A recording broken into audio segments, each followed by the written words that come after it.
This is a high-tech MEC experimental kit of superposition theorem. In this kit, there is inbuilt power supply. So, first of all, we will connect the mains cord and switch on the circuit.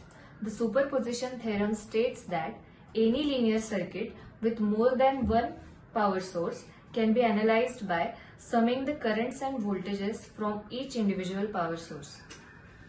In this DC analysis, first of all, we are going to short the two ends of capacitor and setting the voltage V1 and V2 as 5 volt.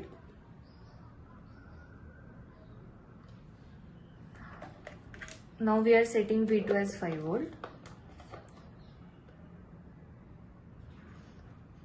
So here it is.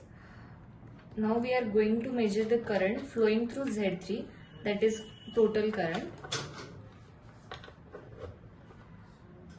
Hence the total current flowing through Z3 is 3.14 milliampere when the V1 and V2 is 5 volt.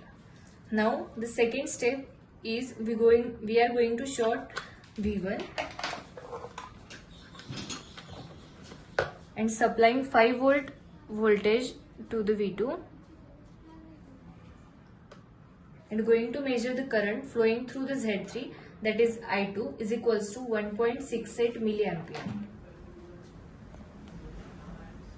Now we are going to short V2 and setting the voltage V1 as 5 volt.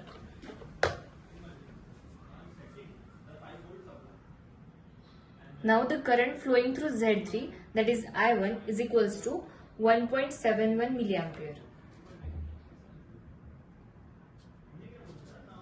Hence, the superposition theorem states that the current flowing through Z3 when the both V1 and V2 are 5 volt is equal to the summation of current when V1 is shorted and the current when V2 is shorted. Hence, the theorem is proved. Start. In the first condition, when V1 and V2 was applied 5 volt, the total current we got as 3.10 milliampere.